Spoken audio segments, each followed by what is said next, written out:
j'aimerais savoir si la femme a quand même un rôle à jouer dans cette guerre. On va parler le rôle de la femme dans la guerre qui nous est imposée. Je crois que la femme n'a pas un rôle spécifique dans cette guerre parce que depuis le temps que la guerre a commencé, on n'a pas encore entendu parler ou on n'a pas encore vu une femme seigneur de guerre, à moins qu'on puisse me contredire.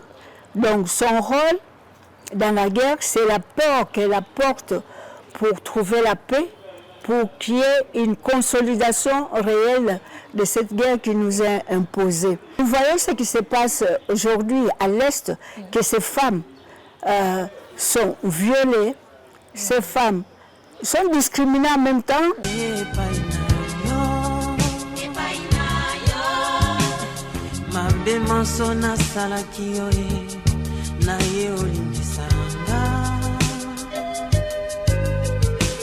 Pona soni ngai na pesa kio bosa na masomama nazali na motema na yo limbisanga mama lelo ngana kanisi yo mabe masona sala kio limbisanga batelanga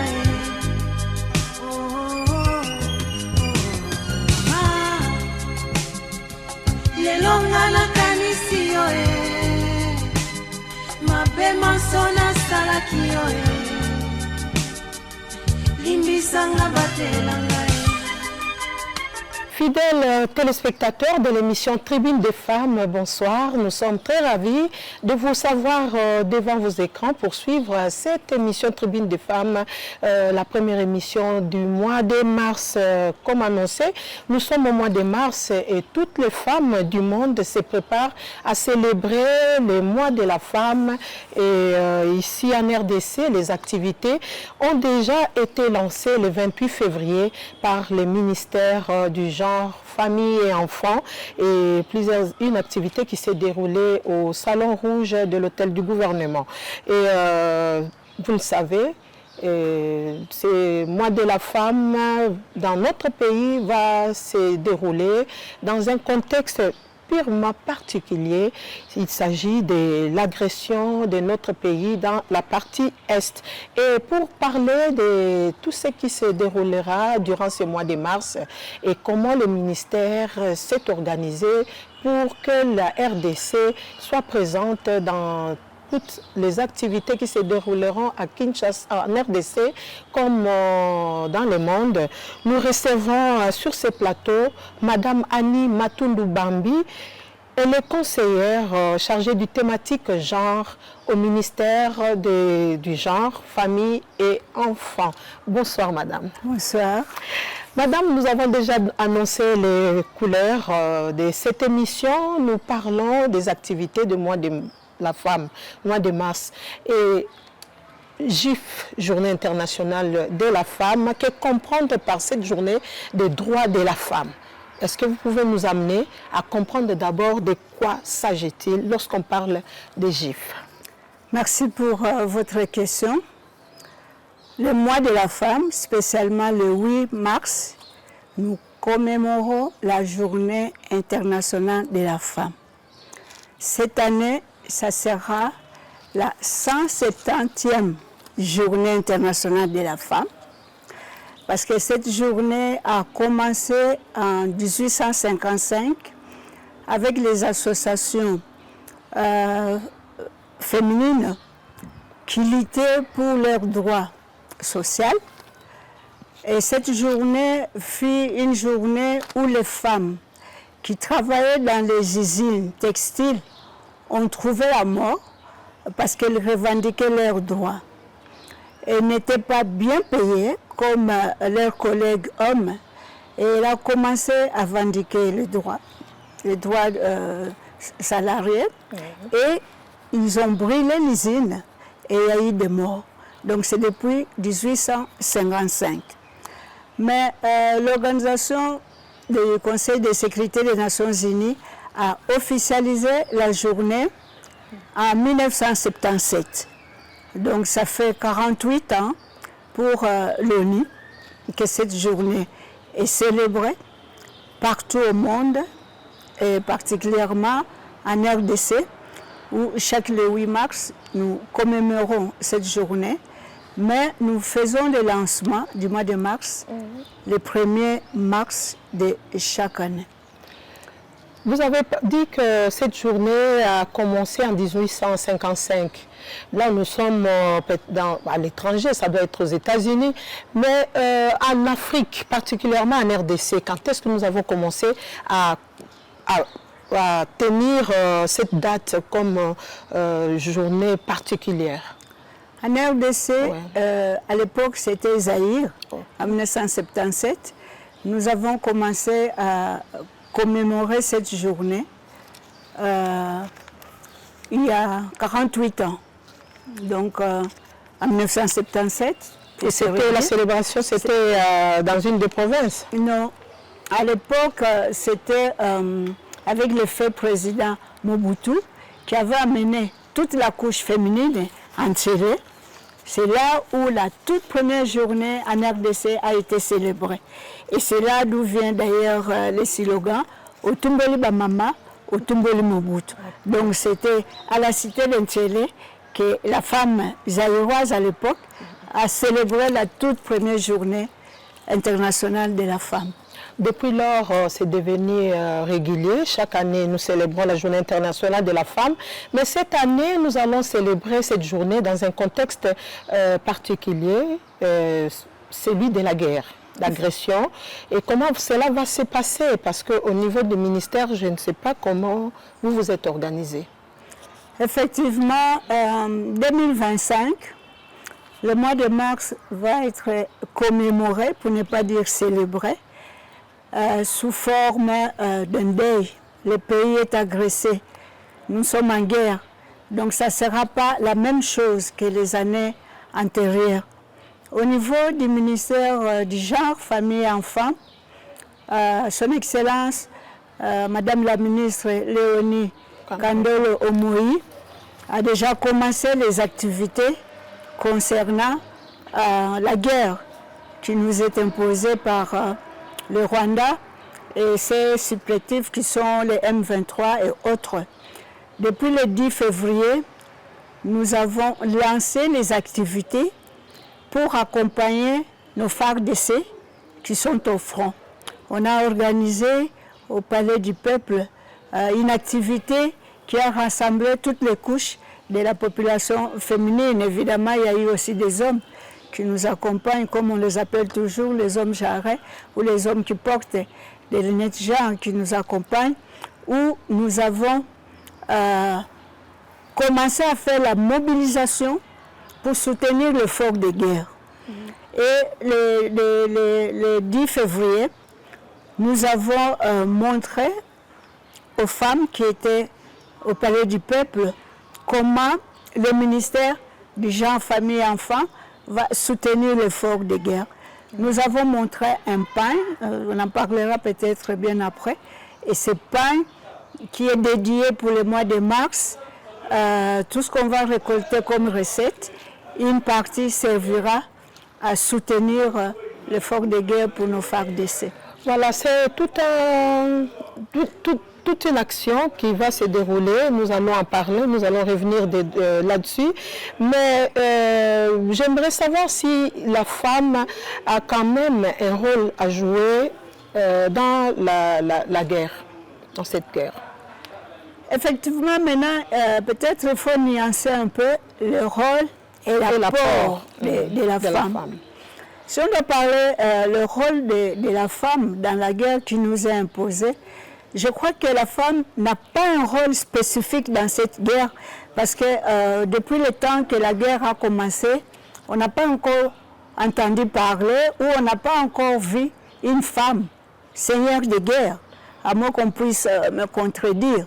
Donc son rôle dans la guerre, c'est l'apport qu'elle apporte pour trouver la paix, pour qu'il y ait une consolidation réelle de cette guerre qui nous est imposée. Elle a un apport très louable dans cette guerre parce que c'est elle qui porte la vie. Le fait qu'elle porte la vie, elle doit la protéger.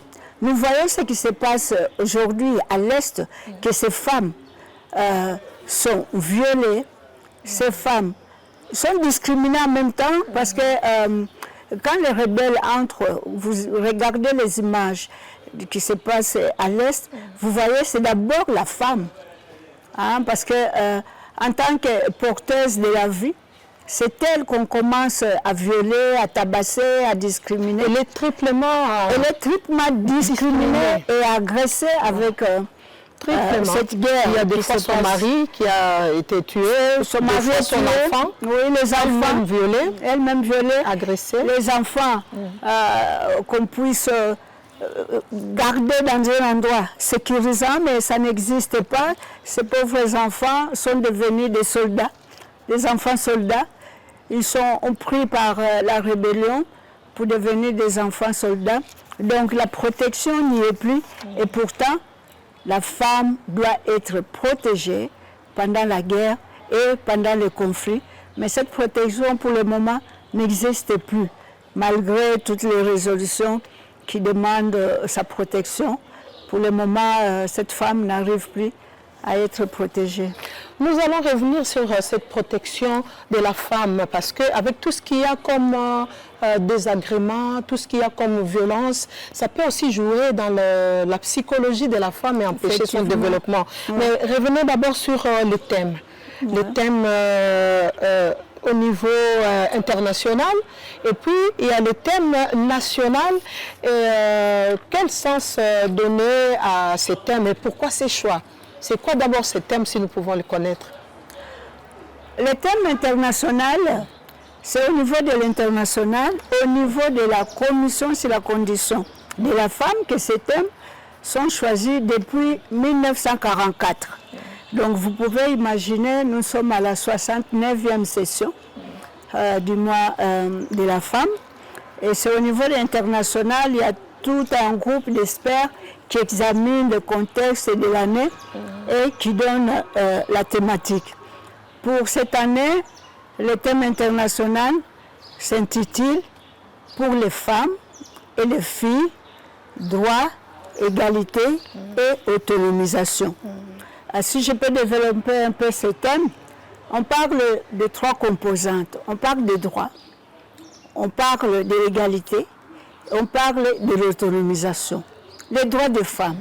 Nous commémorons le mois de mars avec les droits des femmes pour faire un bilan, pour voir qu'est-ce qui s'est passé dans tous les pays, pas seulement la RDC, mais au monde. Les droits des femmes, du point de vue santé, du point de vue éducation, du point de vue pouvoir économique, du point de vue pouvoir politique, du point de vue social et même culturel. Chaque pays fait un état des lieux concernant tous ces droits.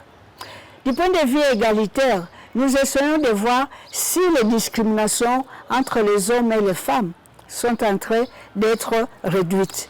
Parce que après tant d'années, on continue à voir ces discriminations qui existent. Et du point de vue autonomisation, on essaie de voir aussi comment la femme est autonomisée. Il y a l'autonomisation économique, il y a l'autonomisation politique, il y a l'autonomisation sociale. Chaque pays doit voir, nous sommes à quel niveau. Est-ce qu'on a progressé? Est-ce qu'on piétine? Nous sommes en train de marquer les pas? Ou alors il y a eu une progression?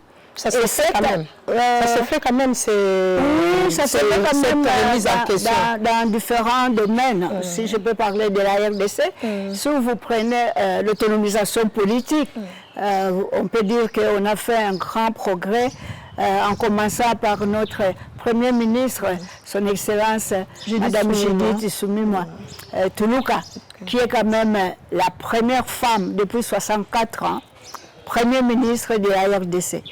Donc on a quand même progressé. On a progressé. Ça fait voir que le chef de l'État, vraiment, c'est la même chose. Pour la lutte de la femme. Voilà. Et comme il est le champion de la masculinité positive, il essaie de réduire ces écarts qui existent entre les inégalités hommes et femmes. Donc, il y a quand même une progression dans ce domaine-là. Mais ce qu'on peut dire aussi par rapport au thème international, cette année, nous célébrons les 30 ans de Beijing. Vous savez, il y a eu une conférence, la 4e conférence des femmes qui s'est passée à Pékin, en Chine, où il y a eu le plan d'action et le programme de Beijing, où on a parlé de 12 domaines de Beijing. Donc, nous célébrons les 30 ans de Beijing et nous allons voir aussi les progrès dans les 12 domaines de Beijing. Et chaque pays peut faire les rapports étatiques sur le progrès des résultats obtenus sur les 12 domaines de Beijing. La RDC d'ailleurs a déjà fait son rapport et s'est envoyé au niveau du Conseil de sécurité et de l'Union africaine. Ça, c'est pour les thèmes internationaux. Mais 30 ans après Beijing, il y a quand même eu des avancées. Oui, il y a eu des améliorations, il y a eu des progrès. En RDC, c'est les 12 thématiques. Et quand vous prenez par exemple la thématique femmes, paix, sécurité, on est très avancé avec la résolution 1325. Comme vous le savez, la RDC a sa 3e plan d'action national, sa 3e génération. Et nous sommes le 3e pays en Afrique d'avoir la 3e génération. Donc au niveau paix et sécurité, nous sommes vraiment en avance. Et si nous prenons le thème national s'intitule la femme congolaise au centre de toutes les ambitions. Pourquoi nous avons intitulé la femme congolaise au centre des ambitions? Ça fait 30 ans de Beijing, bientôt 25 ans de la résolution 1325. Et il nous reste 4 ans pour aussi voir les progrès qui se sont réalisés au niveau de ce qu'on appelle les ODD, les objectifs de développement durable. Donc, on peut voir comment la femme congolaise se trouve au centre des ambitions. Nous sommes pendant la période de la guerre. Qu'est-ce que la femme congolaise fait pour être réellement impliquée dans cette guerre qui nous est imposée? C'est comme ça que nous disons, nous avons commencé les activités les 10 pour montrer aux yeux du monde et surtout à la RDC que la femme congolaise est réellement impliquée parce que nous soutenons les efforts de nos vaillants soldats qui se trouvent au front.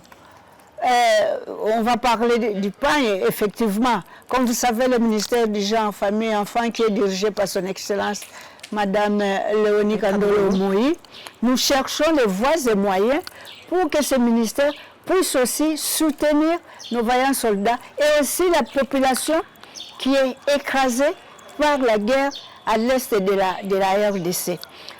Donc, en lançant ces activités déjà à partir du 10, nous sommes engagés dans ce front-là. Hier, nous avons suivi à la télé la campagne des Congolais totalement. Et la Congolaise est déjà debout. Parce que c'est depuis le 10 que la Congolaise est debout. Le 10 février. Nous faisons des sensibilisations au niveau de la base, au niveau communautaire, pour demander à nos mamans, que ce soit les mamans Bipupula, les mamans maraîchères, les mamans Malewa et autres, que s'ils ont des jeunes gens, des jeunes garçons qui peuvent entrer dans l'armée, et même des jeunes filles, nous les soutenons, nous sensibilisons. Donc, le ministère des Gens, Famille et Enfants a déjà pris large avec tout ce qu'il y a comme mobilisation en suivant le mot d'ordre lancé par son Excellence, Monsieur le Président Félix Antoine Tshisekedi Tshilombo. Donc le ministère du Genre, Famille et Enfants est dans la ligne de bataille. J'avais une question qui allait cadrer avec, qui concernait le thème national parce que l'idée, certaines questions que l'opinion publique se pose, le thème aurait dû cadrer avec l'actualité brûlante en RDC, qui est plus la recherche de la paix, la lutte, la guerre d'agression dans l'Est. Mais à vous écouter, c'est comme si ce thème national englobe presque tout. Effectivement, ce thème national, la femme congolaise au centre de ses ambitions est globalisant. Parce que le fait d'être au centre des ambitions, donc nous sommes dans l'ambition de soutenir, qui est la paix, la consolidation de la paix dans notre pays. Nous sommes au centre de soutenir aussi le développement de notre nation. Parce qu'il y a la guerre. Mais maintenant, nous cherchons comment à soutenir les FARDC qui sont au front. Il faut qu'il y ait un développement, il faut trouver les voies et moyens pour soutenir ces FARDC aussi. Donc, c'est toutes ces ambitions-là, que ce soit politique, économique, ou même la consolidation de la paix, se trouvent globalisantes comme ambition au centre. Il ne faut pas simplement voir qui est le mot paix. La paix se trouve dans toute sa dimension. Le fait de ne pas avoir mis dans le thème national le mot paix, ça ne réduit pas notre soutien, non. Au contraire, au centre des ambitions, montre tout ce que la femme congolaise peut faire dans ses ambitions d'être femme, en allant à la guerre, en allant dans le développement, en allant en politique, en allant dans le social. Je vous donne l'exemple, par exemple, quand il y a eu la Covid. Mais c'est la femme congolaise qui était au front. Et sans ambition, elle ne pouvait pas être au front. Donc cette thématique est globalisante. Ça englobe tout, que ce soit la paix, le développement, ainsi de suite. Donc il ne faut pas trouver simplement le mot paix qui manque, simplement parce qu'on est en guerre, mais nous avons trouvé qu'il faut qu'il y ait une globalisation dans cette thématique au centre des ambitions de la Congolaise. L'appui de la femme à travers le ministère dont vous parlez fait l'objet également lors de la récente journée de formation organisée avec l'appui d'Enabel. Parlez-nous un peu de cette journée-là et le contenu qui ont été articulés lors de ces assises. Quel genre de femmes étaient associées à cette rencontre-là? Eh bien, le ministère du Genre, Famille et Enfants, qui est dirigé par son Excellence Mme Léonie Kandolo Moi, est en train d'innover.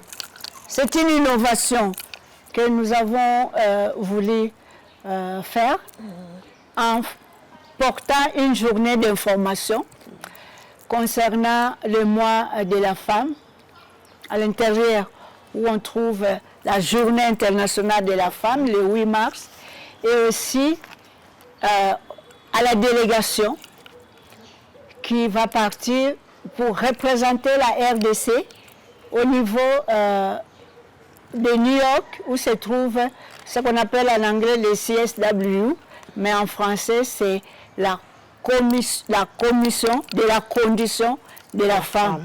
On appelle ça en abrégé CCF. C'est par rapport aux années. Cette fois-ci, c'est CW 60... Non, ça a toujours été ainsi. Mais comme c'est vraiment anglophonisé, si j'ose dire. Mais il y a toujours les chiffres qui changent. Tantôt c'est 65. Oui, c'est par année. C'est par année. Ça veut dire que ça a commencé depuis 1944. Si vous faites la soustraction, 2025, donc 1944, cette année, c'est la 69e session. Et qui donne les thèmes internationaux. Alors, nous avons innové en disant, pourquoi ne pas faire une journée d'information où nous parlons du mois de la femme et aussi expliquer toutes les activités au niveau national qui vont être faites, que ce soit à Kinshasa ou dans les différentes provinces, parce que c'est parallèle, ce que nous allons faire au niveau de Kinshasa sera automatiquement relié au niveau des provinces et parler aussi de notre participation au niveau des CSW 69e session. C'est une participation particulière. Je commence d'abord par les activités qui vont être menées au niveau national. Donc on a fait cette journée d'information. Ça c'est durant les mois. Durant les mois, tous les mois du mois de mars. C'était le 28 février 2025.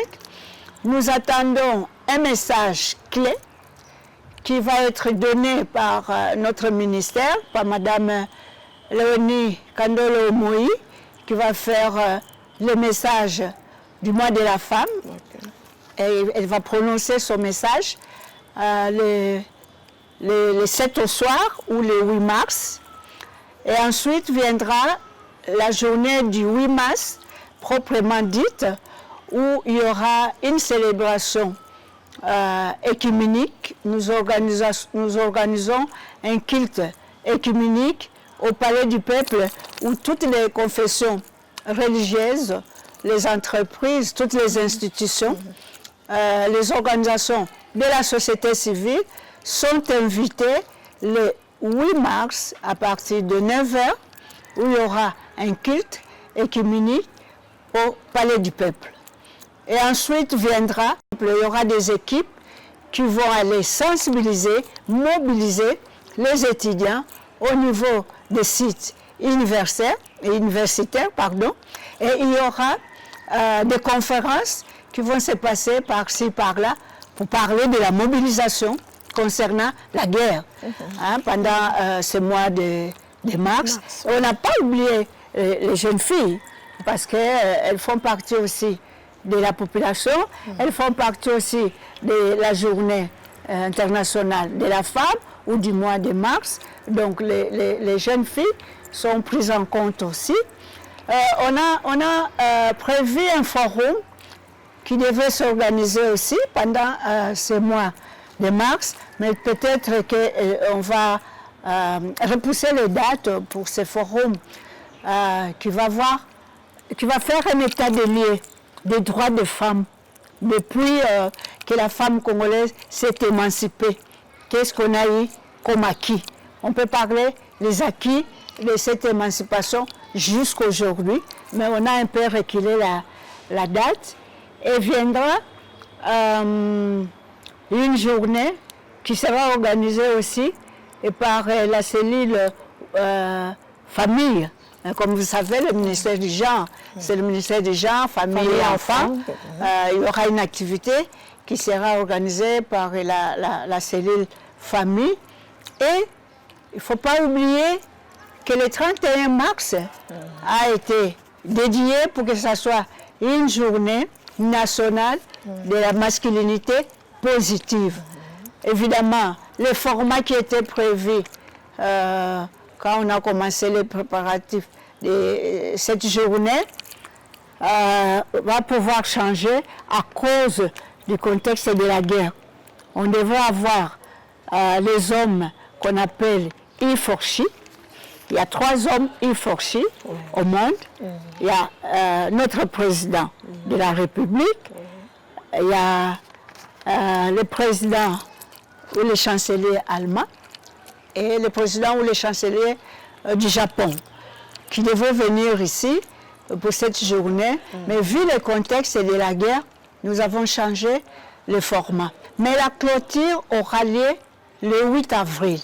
Voilà le déroulement des activités qui vont avoir lieu pendant tous ces mois de la femme. Mais vous avez tout à l'heure parlé de la participation de la RDC aux assises de New York. Oui. Est-ce que ça sera possible avec tous ces petits problèmes qui se passent pour l'obtention du visa au niveau de l'ambassade? Qu'est-ce qui est prévu? Parce qu'il faudrait quand même une forte mobilisation pour dénoncer sur place l'agression dont les pays est victime. Effectivement, vous avez raison. La femme congolaise a été aussi surprise comme la population avec cette attaque de la ville de Goma et de Bukavu.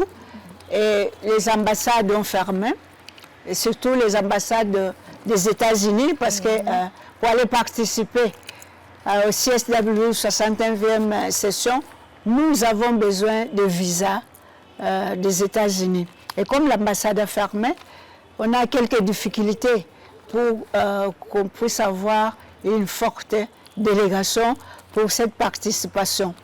Et pour le moment, nous avons fait des listes de personnes qui ont déjà des visas en cours pour toutes les institutions et la société civile. Il y a quand même un bon nombre, si toutes les personnes peuvent avoir les accréditations, parce que ça pose problème aussi au niveau de New York, parce qu'on a demandé que ces personnes qui vont voyager puissent envoyer les photocopies de leur visa, de leur passeport et une photo passeport sous format, puis JG, je crois que je prononce bien. PDF. Non, pas PDF. JPEG. JPEG. Et on a eu quelques difficultés pour avoir les photos sous ce format. Peut-être que les accréditations vont être rejetées. Mais sinon, le nombre est connu, d'après l'ordre de mission que nous avons établi. Il y a 146 personnes déléguées qui sont en ordre, 46 venant de la société civile et une centaine de toutes les institutions. Je crois que ça fait déjà quand même un bon nombre si on peut se retrouver toutes au CSW 69e session. Nous avons donné quelques directives parce que pour nous, femmes congolaises, nous partons avec un climat de guerre, un climat de deuil. Donc nous avons donné quelques recommandations de notre comportement, des discussions que nous allons avoir dans les différentes activités ou les différents panels. Et aussi, la RDC organise le 18 mars 2025 une grande activité où nous allons parler des conflits émergents et quelles sont les conséquences pour les femmes et les filles dans ces conflits émergents, les cas de la guerre en RDC, où nous allons déjà envoyer les invitations aux autorités qui se retrouveraient au niveau du CSW, des différentes institutions des Nations Unies, aux femmes qui vont venir des pays africains et même à la diaspora congolaise pour venir à cette activité qui est une activité phare pour notre contribution à la participation des CSW. Oui, c'est bien beau d'aller à CSW. Est-ce que vous avez quelques éléments, quelques supports de campagne pour rendre visibles les pays sur place? On en voit sur place des fois des pays mobilisés et au lieu de parler, il y a des supports qui Nous sommes réellement mobilisés. Ce n'est pas la première fois que nous allons à CSW, mais cette fois-là, c'est différent parce que nous sommes en guerre. Et c'est pourquoi on a donné les instructions ou les orientations, si j'ose dire, aux femmes pour que les femmes puissent se conduire convenablement. Je n'ai pas dit que les fois passées, elles n'étaient pas correctes, mais le contexte d'aujourd'hui fait que nous devrons être différentes par notre comportement en arrivant sur place, de pouvoir participer à toutes les activités, de pouvoir soutenir ce que la RDC va faire. Et nous avons ce pain que nous avons aussi imprimé. C'est toujours dans le cadre de la mobilisation où vous voyez les femmes qui sont debout, comme on dit, Bendele et Koyate, où on a demandé à toutes les couches féminines surtout, mais les hommes aussi peuvent acheter ces pains, où on a dit Mwachi congolaise, Nketo congolaise, Bibi congolaise, la femme congolaise Dans presque toutes les presque dans toutes les 4 langues nationales, où on voit la femme qui est en train de soutenir Bendele et Koyate, et une autre femme qui est en train d'implorer la grâce divine. Parce que bien qu'on soit un pays laïque, mais nous croyons à l'existence de Dieu. Nous croyons à l'existence de Dieu. Et c'est lui qui est le maître des temps et des circonstances. Et c'est comme ça, nous mettons aussi la prière dans tout ce que nous faisons.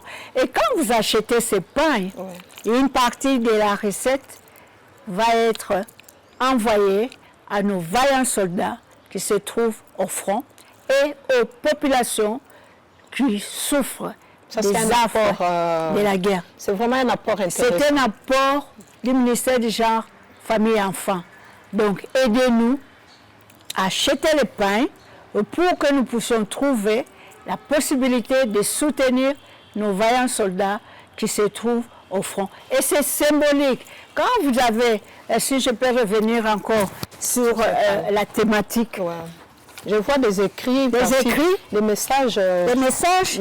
Parle de quoi? Et c'est la paix aussi. À part les drapeaux. C'est la paix. On montre notre drapeau, notre patrie qui se résume. C'est la paix. Et c'est comme ça que nous soutenons les efforts de la guerre. Et effectivement, ça fait partie. Et nous amenons tout ce qui est symbole à New York, que ce soit les drapeaux, les drapelets, les insignes et tout ça. Parce que nous avons fait une demande. Soit on nous autorise pour faire un sit-in, soit une marche. Parce que les femmes congolaises qui vont aller au CSW, 69e session, doivent lever leur voix. Nous devons faire entendre notre voix par rapport à ce qui se passe à l'Est, par rapport à l'agression rwandaise dans notre pays. Donc nous allons différemment par rapport aux autres années et nous avons les sports médias. Il y aura même une vidéo qui sera projetée dans tout ce que nous allons faire à New York. Dans les journées réservées à la RDC. Réservées à la RDC et même notre participation dans d'autres activités où les femmes congolaises seront présentes. Et notre Excellence, Madame la Ministre, est invitée dans différentes activités du 10 jusqu'au 18 mars. Elle est invitée par les institutions, les organismes, les organisations, où elle doit parler, expliquer les conséquences de la guerre et tout ça. Donc, ça sera réellement une innovation aussi qui tombe pendant cette journée. Ouais, nous avons tout à l'heure dit que la guerre, les violences traumatisent la femme. Nous cherchons, toutes ces rencontres, c'est pour chercher l'épanouissement de la femme. Ouais. Mais tant qu'elle sera tout le temps traumatisée, les problèmes psychologiques vont intervenir et ça va freiner le développement de la femme. Effectivement. Vous savez, une femme qui n'arrive même pas dans sa dignité de femme, de trouver un fils que ce que nous appelons, parce que je vais le dire, c'est maintenant le cas que les femmes sont en train de vivre, des bandigéniques pendant sa période. C'est ça. C'est la dignité, sa dignité qui est partie. Une femme qui attendait famille, mais avec tout ce qui se passe, fait un avortement spontané. C'est une vie qui est partie. Une femme qu'on est en train de violer en présence de sa famille, de ses enfants. C'est la dignité qui est partie. Comment ne pas être traumatisé?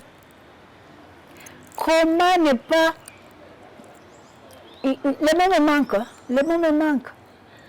Et nous devrons faire un effort pour que cette guerre cesse. 30 ans après, trop, c'est trop. Et nous allons crier à New York pour dire enough is enough. Assez, c'est assez. En anglais surtout, pour qu'ils entendent bien. Et nous allons dire Et nous continuons à dire à notre population, c'est notre terre, c'est la guerre des territoires, c'est la guerre des terres, de nos minéraux. Trop c'est trop, ça doit cesser.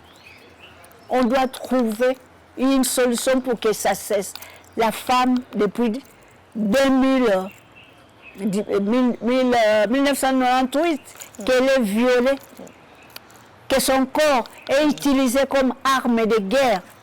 Nous avons tant parlé, mais maintenant, il faut qu'il y ait une solution durable. Ça doit cesser. C'est notre voix que nous allons faire entendre. Trop c'est trop, ça doit cesser. La conseillère en charge des thématiques genre du ministère l'a dit. Je vous laisse un peu suivre ces reportages qui résument la journée d'information organisée au niveau de l'hôtel du gouvernement.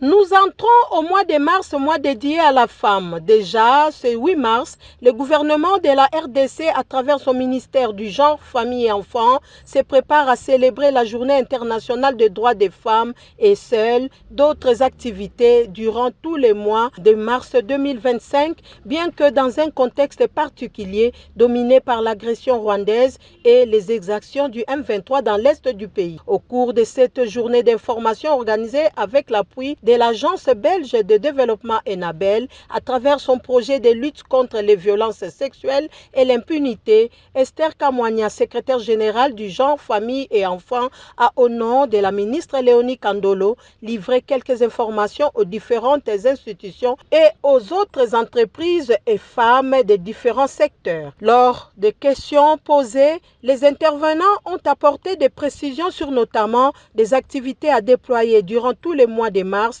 à Kinshasa, en RDC comme à l'étranger, notamment sur la participation des femmes aux assises de New York, aussi sur le pan imprimé à cet effet. Un montant sera retenu sur chaque pan vendu pour appuyer les efforts du pays à la guerre dans l'Est. À cette même occasion, elles ont évoqué les initiatives et les actions menées en RDC sous le leadership du président de la République, Félix-Antoine Tshisekedi, pour promouvoir les droits des femmes avant de rappeler la condamnation ferme du Rwanda et de ses supplétifs dans la résolution 2773/2025 du Conseil de sécurité des Nations Unies.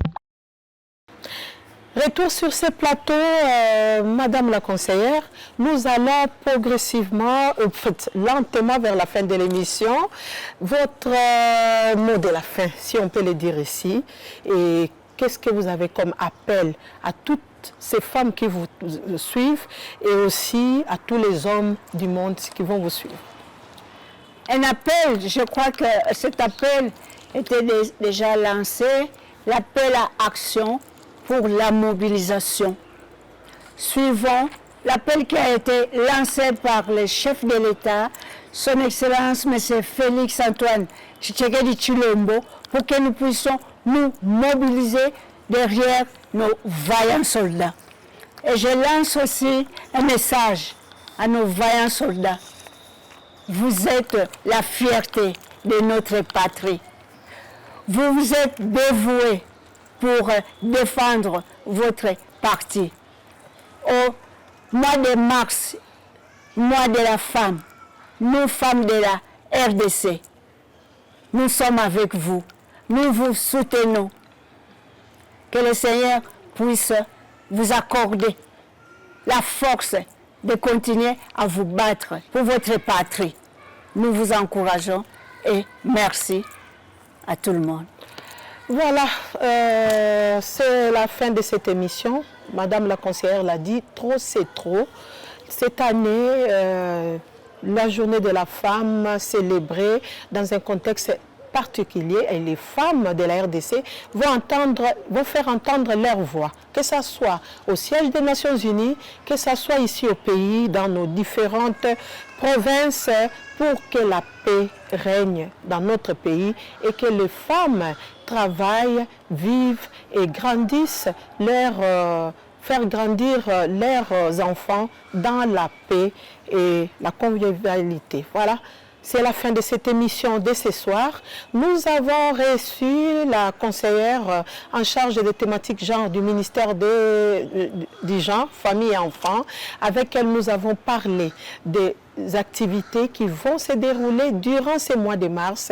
Nous sommes déjà en plein mois de mars, mois dédié à la femme, et la célébration, la commémoration de la journée de la femme, ça sera internationale de la femme, ça sera lors d'un culte d'action de grâce organisé le 8 mars. Et il y aura également le message de la ministre du genre, Léonie Kandolo, à la nation congolaise. Merci à vous tous, fidèles téléspectateurs de l'émission Tribune des femmes, de partout où vous nous suivez. Nous avons été très heureuses de vous savoir de nouveau parmi nous. Le plaisir a été pour nous et portez-vous bien. Rendez-vous pris le mardi prochain à la même heure. Bonsoir chez vous. Na ye olimbisanga epai na yo mabe manso nasalaki yo na ye olimbisanga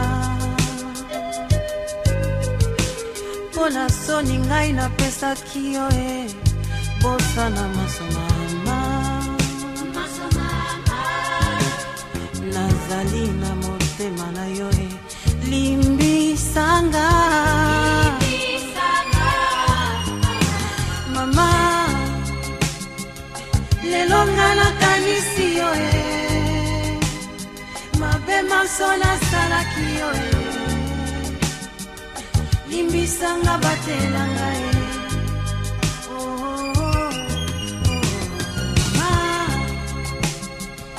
lelo nga nakanisi yo mabe maso nasalaki yo limbisanga batelanga